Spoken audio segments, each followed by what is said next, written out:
प्यारे बच्चों, नमस्कार। बच्चों, जैसा कि आपको ज्ञात है कि इस बार लोक शिक्षण संचालनालय और माध्यमिक शिक्षा मंडल भोपाल ने संयुक्त रूप से एक प्रश्न बैंक का निर्माण किया है। इस बात को दृष्टिगत रखते हुए कि जो प्रश्न पत्र होगा उसके कुछ मेन क्वेश्चंस इस प्रश्न बैंक से भी पूछे जा सकते हैं। तो मैं चैप्टर वाइज कुछ वीडियो बना करके 10th क्लास के साइंस के फिजिक्स पोर्शन को आप लोगों के सामने एक्सप्लेन कर रहा हूं। आप प्रत्येक वीडियो को देखिएगा, सब्सक्राइब कर लीजिएगा ताकि नया वीडियो आए तो आपको पता चल जाए कि कौन से चैप्टर्स आपको आज एक्सप्लेन किए जा रहे हैं। तो सबसे पहले हम एक्सप्लेन करने जा रहे हैं प्रकाश का परावर्तन एवं अपवर्तन, रिफ्लेक्शन ऑफ लाइट और रिफ्रैक्शन ऑफ लाइट को हम एक्सप्लेन करने जा रहे हैं। तो आप थोड़ा सा ध्यान दीजिएगा कि किस प्रकार से इन प्रश्नों को सॉल्व करना है। इस यूनिट से या इस चैप्टर से 8 अंक के प्रश्न पूछे जाएंगे, जिसमें से एक दो जो हैं वो ऑब्जेक्टिव टाइप क्वेश्चन होंगे, वस्तुनिष्ठ प्रश्न होंगे। एक प्रश्न 2 नंबर का होगा और एक प्रश्न जो है वो 4 नंबर का होगा। तो सबसे पहले अपन डिस्कशन कर रहे हैं, उनको ध्यान से देखिएगा। आप सही विकल्प चुनिए, मतलब ऑब्जेक्टिव टाइप क्वेश्चंस पर अपन डिस्कशन कर रहे हैं। निम्न में से कौन सा पदार्थ लेंस बनाने के लिए प्रयुक्त किया जाता है, मतलब किस सब्सटेंस के अपन लेंस बनाते हैं। तो बेसिकली लेंस तो जो है वो लेबोरेटरी में अगर देखें तो लेंस जो है वो सामान्य तौर पर ग्लास के बनाए जाते हैं, कांच के बनाए जाते हैं। तो ये ऑप्शन आपका सही होगा। लेकिन आजकल प्लास्टिक के भी लेंस बनने लगे हैं, बट लेबोरेटरी में इनका उपयोग नहीं हो रहा है, इसलिए मोस्ट प्रोबेबल हम इसी ऑप्शंस का चयन करेंगे कि ग्लास के जो है वो लेंस बनाए जाते हैं। उसके बाद जो है अगला प्रश्न है, वो अगला प्रश्न आपका है कि सॉरी, मैं थोड़ा सा इसको चलो बाद में कर दूंगा। किसी बिंब मतलब इमेज, प्रतिबिंब का अवतल दर्पण द्वारा बना प्रतिबिंब आभासी, यहाँ ध्यान देना है, यहाँ पे आभासी मतलब वर्चुअल, सीधा मतलब इरेक्ट, और बिंब से बड़ा दैट मीन्स ऑब्जेक्ट से बड़ा इमेज बन रहा है। तो वस्तु कहाँ पर होनी चाहिए। देखिए बेसिकली आप ध्यान रखें, आप चाहें तो इसमें मेरा एक पूर्व का वीडियो भी आप देख सकते हैं कि मैंने एक ट्रिक बताई हुई है किस प्रकार से आपको इमेज फॉर्मेशन कॉनकेव मिरर में याद रखना है, किस प्रकार से आपको प्रतिबिंब निर्मित होते हैं वो याद रखना है। ध्यान रहे, अवतल दर्पण दैट मीन्स कॉनकेव मिरर एक ऐसा मिरर है जिसमें रियल और वर्चुअल दोनों इमेज बनती हैं, जिसमें बड़ा छोटा और ऑब्जेक्ट के आकार का भी इमेज बनता है ना। और ध्यान रहे कि यही एक ऐसा मिरर है जिसमें ऑब्जेक्ट का बड़ा इमेज बनता है ना। 6 इमेज आप इसमें पढ़ेंगे, आप मेरा वीडियो देख लेंगे तो उसमें पता चल जाएगा कि इसमें 6 इमेज बनती हैं, लेकिन सीधा एक ही कंडीशन में बनता है, जब वस्तु जो है वो ध्रुव और फोकस के बीच में हो। इस कंडीशन में ही इसमें केवल एक वर्चुअल इमेज बनता है, बाकी सब में तो रियल इमेज बनते हैं, चाहे वो वक्रता केंद्र पर हो, चाहे वक्रता केंद्र को रेडियस ऑफ कर्वेचर कहते हैं, चाहे फोकस और रेडियस ऑफ कर्वेचर के बीच में हो, चाहे वक्रता केंद्र से दूर मतलब इनफाइनाइट के बीच में हो, चाहे इनफाइनाइट पर हो, सब जगह रियल इमेज बनती है, केवल एक ही इमेज जो है यहाँ पर वो वर्चुअल बनती है। ठीक है। अगला प्रश्न है आपके सामने, समतल दर्पण की फोकस दूरी मतलब फोकल लेंथ चाहिए गई है प्लेन मिरर की। तो प्लेन मिरर की फोकल लेंथ इनफाइनाइट होती है, याद रखना, अनंत होती है प्लेन मिरर की फोकल लेंथ। ठीक। वाहनों में पीछे के दृश्य को देखने के लिए किस दर्पण मतलब मिरर का यूज किया जाता है। आपने देखा होगा कि 4 व्हीलर 2 व्हीलर इनमें एक साइड ग्लास लगा रहता है जिसमें पीछे आने वाले व्हीकल या ऑब्जेक्ट की इमेज को देखा जाता है।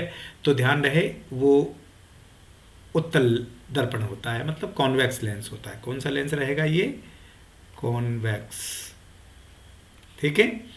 हाँ, और थोड़ा सा आप ये भी ध्यान देंगे कि कॉन्वेक्स में हमेशा छोटा इमेज बनता है और सीधा बनता है, ऑब्जेक्ट कहीं पर भी हो। तो ये भी आप इस बात को ध्यान देंगे। आप समतल दर्पण की वक्रता त्रिज्या, जब मैंने आपको यहाँ पे बताया कि फोकस दूरी अनंत होती है, तो वक्रता त्रिज्या that means radius of curvature भी इनफाइनाइट होती है। ये आपके ऑब्जेक्टिव क्वेश्चंस हैं जिन पे आपको थोड़ा सा दिमाग में रखना पड़ेगा। ठीक है, फिल इन द ब्लैंक्स, रिक्त स्थानों की पूर्ति अपने को करना है। तो पहला फिल इन द ब्लैंक्स है, गोलीय दर्पण मतलब स्फेरिकल मिरर की फोकल लेंथ और उसकी वक्रता त्रिज्या में क्या रिलेशन होता है। तो आपने पढ़ा है F is equal to R by two, अर्थात focal length radius of curvature की हाफ होती है, मतलब जो फोकस दूरी होती है वक्रता त्रिज्या की आधी होती है, याद रखेंगे आप। ठीक, जब कोई प्रकाश किरण सघन से विरल माध्यम में प्रवेश करती है तो वो अभिलंब से दूर हट जाती है। अभिलंब मतलब नॉर्मल।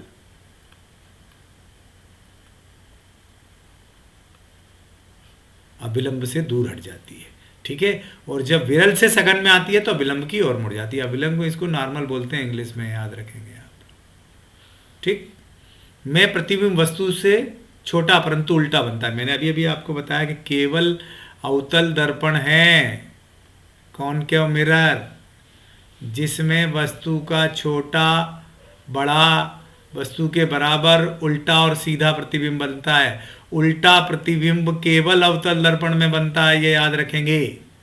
ठीक है, बड़ा कब बनेगा, छोटा कब बने, देखो वक्रता त्रिज्या, वक्रता केंद्र है ना, सेंटर ऑफ कर्वेचर पे होगा तो बराबर साइज का बनेगा लेकिन उल्टा बनेगा।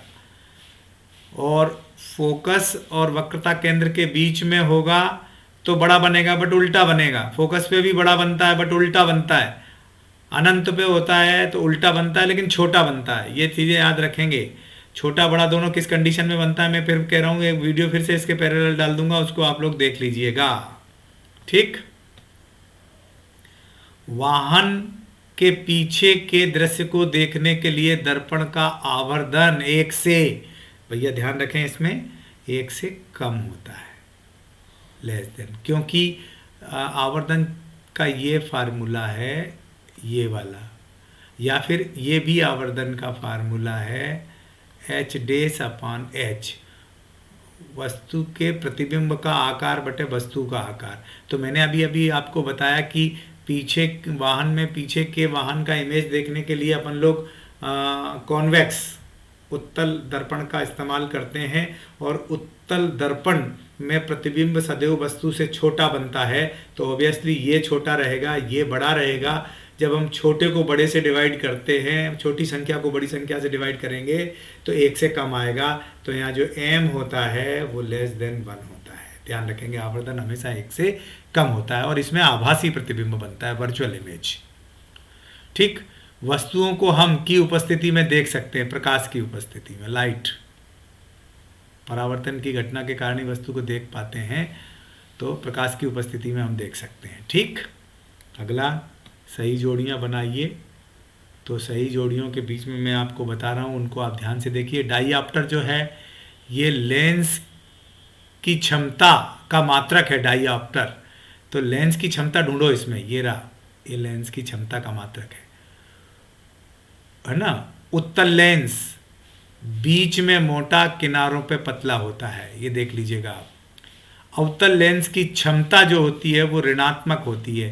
क्षमता के लिए फार्मूला जो है वो हम इस्तेमाल कर चुके हैं, F is equal to 1/f। तो अवतल लेंस की फोकल लेंथ नेगेटिव होती है, सॉरी P से डिनोटेट करेंगे क्षमता को, है ना, ये नेगेटिव होती है फोकल लेंथ, इसलिए क्षमता इसकी नेगेटिव होती है। समतल दर्पण चेहरा देखने के लिए यूज़ करते हो, यहाँ ले लो समतल दर्पण, घरों में यूज़ किया जाता है। एक सरल रेखीय पथ, एक लीनियर पाथ जो होता है उसको अपन कहते हैं प्रकाश किरण, है ना, लाइट रे, है ना, जो स्ट्रेट लीनियर पाथ होता है उसको लाइट रे कहते हैं।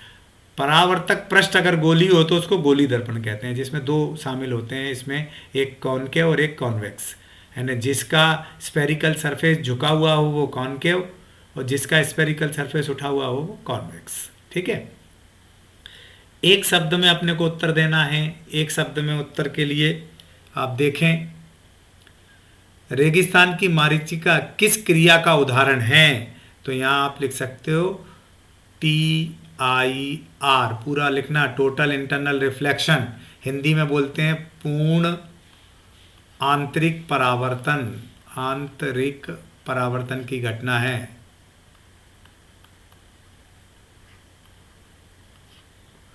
पूर्णांतरिकी परावर्तन की घटना है, तो आप थोड़ा याद रखेंगे। ठीक, दर्पण सूत्र लिखिए। तो दर्पण सूत्र वैसे तो ये है दर्पण का, जो कि फोकस दूरी, वस्तु की दूरी और प्रतिबिंब की दूरी में संबंध बताता है।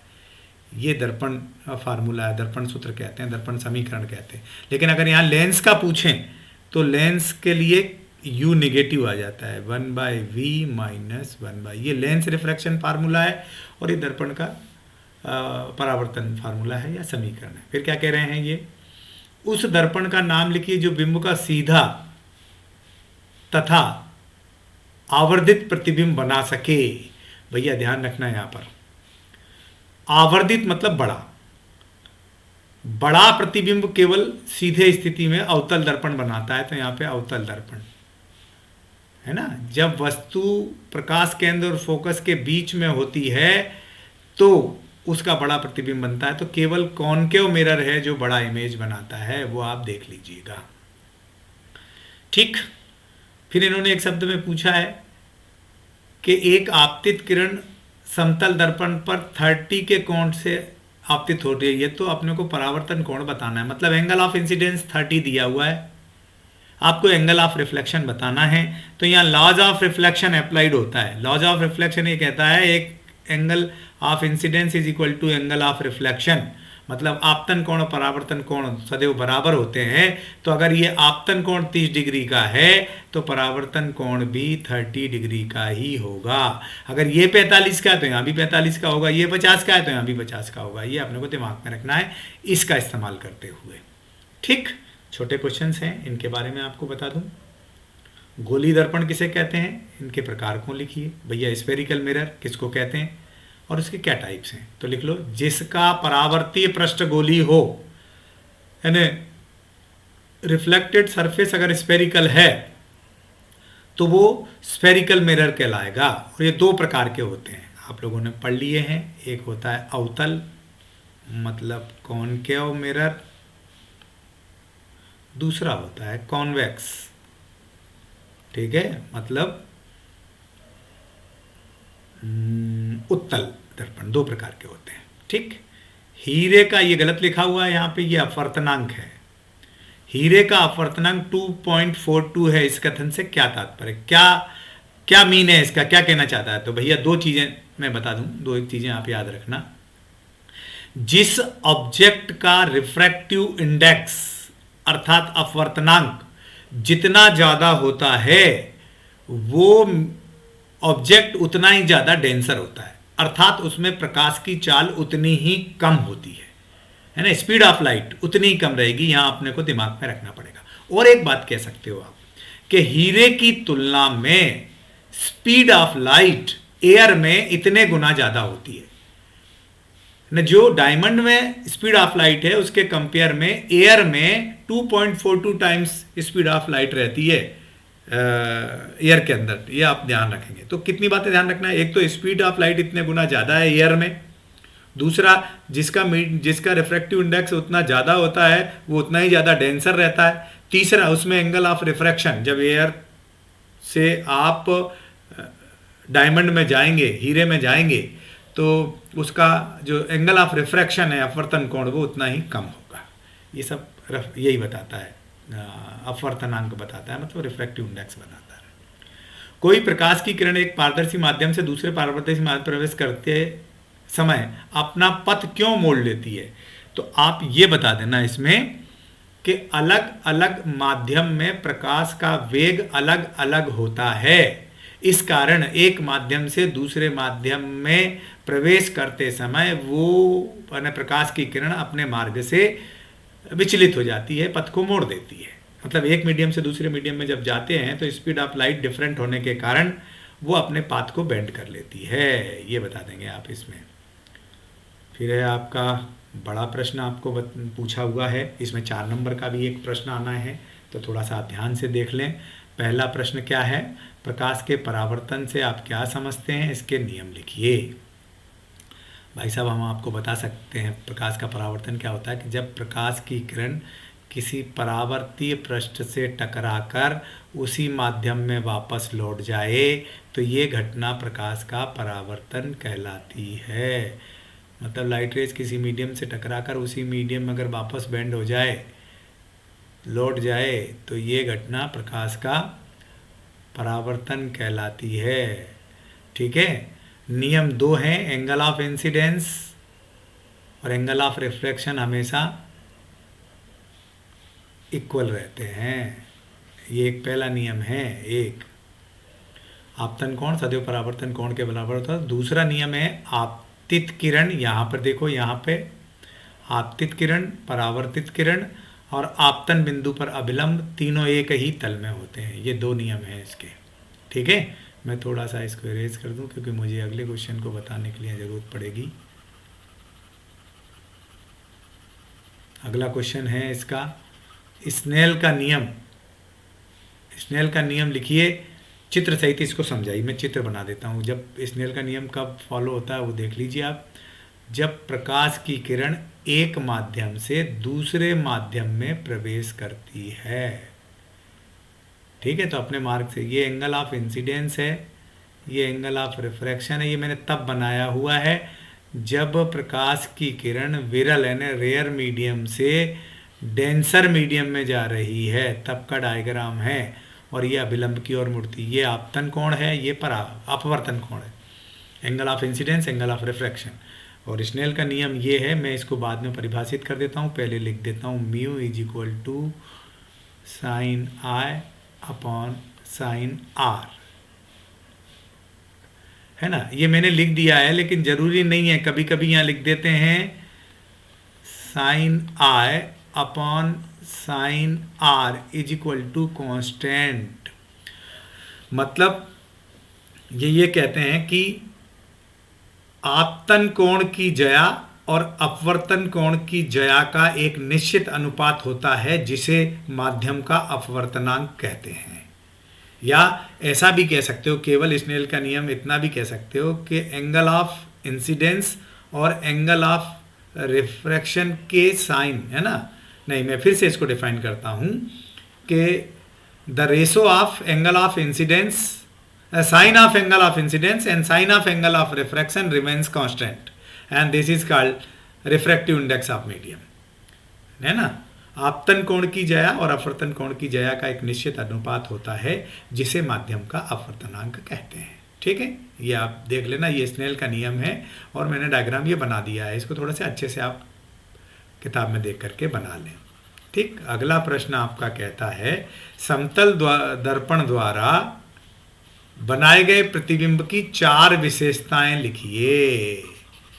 भैया लोगों, समतल दर्पण रोज आप घर पे देखते हो, जरा ध्यान से देखना उसकी क्या विशेषता है। एक, समतल दर्पण में हमेशा प्रतिबिंब सीधा बनता है, एक विशेषता तो ये है। दूसरा, जो सीधा बनता है वो आभासी प्रतिबिंब, वर्चुअल, है ना, यहाँ इरेक्ट वर्चुअल। तीसरा, हमेशा वस्तु के बराबर आकार का, है ना, प्रतिबिंब हमेशा, साइज ऑफ इमेज और साइज ऑफ ऑब्जेक्ट हमेशा बराबर बनते हैं। ठीक है।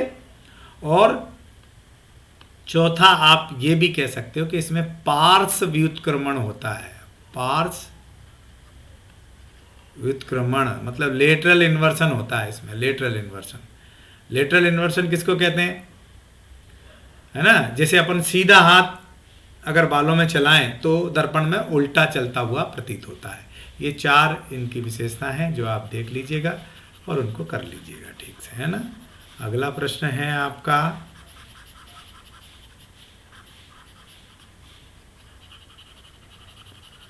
कोई अवतल दर्पण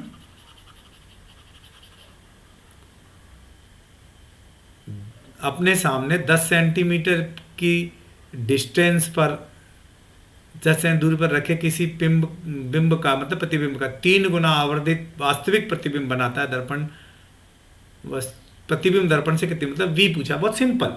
देखो आपको यहाँ क्या क्या दिया है पहले तो ये देख लो। पहले तो गिवन दैट है आपको वस्तु की डिस्टेंस, मतलब आपको दिया गया, इसको मैं यहाँ ले रहा हूँ u is equal to -10 centimetre. भैया वस्तु की दूरी चाहे लेंस हो चाहे मिरर हो, दर्पण हो या लेंस हो, दोनों में ही यू हमेशा नेगेटिव चलेगा, चाहे वो कॉनकेव हो चाहे कॉन्वेक्स हो, यू नेगेटिव चलेगा। एम वास्तविक प्रतिबिंबों के लिए आवर्धन जो होता है एम वो नेगेटिव होता है, इन्हें लिखा है 3 गुना, एम इज इक्वल टू -3। और आपसे वी पूछा है, प्रतिबिंब की दूरी पूछी है, मतलब वी पूछी है। तो दर्पण की आवर्धन क्षमता का ये सूत्र होता है -v/u, -3 इंटू, ठीक है, -v और -u आएगा -10।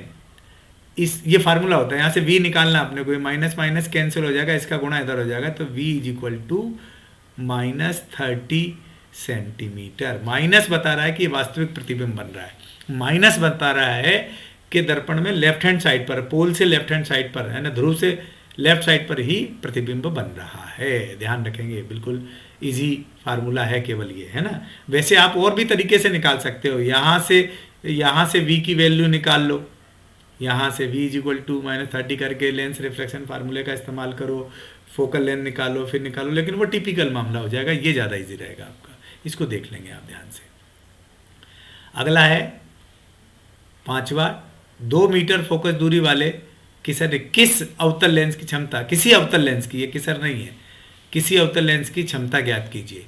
भैया क्षमता के लिए फार्मूला लिखा देता हूँ मैं, जो लेंस की क्षमता होती है P is equal to 1/f, हालांकि डायऑप्टर मात्रक है लेकिन ये मीटर का फार्मूला है, तो चूंकि यहाँ मीटर में दे रखी है फोकस दूरी, तो आप इससे निकाल सकते हो। बट अवतल लेंस की फोकल लेंथ नेगेटिव होती है, तो आप यहाँ लिखोगे 1/-2 इज इक्वल टू -0.5, 0.5 हो जाएगा ना, 2 से डिवाइड करेंगे तो 0.5 डायऑप्टर, दैट मीन्स इसका आंसर होगा 0.5। और अगर आप इसी को सेंटीमीटर में लिखना चाहते हो तो 1 की जगह 100/f लिखते हैं अपन, तो 100 तो ये हो जाएगा, और -2 फोकल लेंथ है तो ये हो जाएगा -50 डायऑप्टर से सेंटीमीटर में, ठीक है, सेंटीमीटर में ये आ जाएगा, लेकिन मीटर में ये रहेगा, ये ध्यान रखना आप। अगला प्रश्न यही है, उस लेंस की फोकस दूरी ज्ञात कीजिए, फोकस दूरी जिसकी क्षमता, मतलब P दे रखा है, P इज इक्वल टू दे रखा है 2 डायऑप्टर, और फार्मूला होता है P is equal to 1/f, then f is equal to 1/p, so 1/2, ठीक है। चूंकि नेगेटिव फोकल लेंथ दे रखी है, नेगेटिव का मतलब होता है कि फोकल लेंथ कॉनकेव लेंस की, मतलब अवतल लेंस की नेगेटिव होती है, तो ये अवतल लेंस है, ठीक है। किस प्रकार का लेंस है, मतलब अवतल, क्योंकि अवतल की ही क्षमता या पावर जो है, पावर वो नेगेटिव होती है, कॉन्वेक्स उत्तल की पॉजिटिव होती है, तो ये हो जाएगा 0.5 मीटर, दैट मीन्स 50 सेंटीमीटर की फोकल लेंथ होगी इसकी, यानी इसी फार्मूले से हम f निकाल लेते हैं, ये ध्यान रखना, ठीक है। तो मैंने आपको आज ये एक चैप्टर एक्सप्लेन किया है, ऐसे में लगभग 4 वीडियो के माध्यम से आपको हर चैप्टर को एक्सप्लेन कर दूंगा, खास क्वेश्चन और उसके पैरेलल ऑब्जेक्टिव टाइप क्वेश्चन बता दूंगा, तो आप देखते रहिएगा वीडियो और अपने साथियों को भी अवगत कराते रहिएगा। और भी कोई प्रॉब्लम आती है तो आप मुझे व्हाट्सअप भी कर सकते हैं और चैट बॉक्स में भी लिख सकते हैं, ताकि मैं उसको देख सकूं। तब तक के लिए आप सभी लोगों को मेरा नमस्कार, मिलते हैं अगले वीडियो में।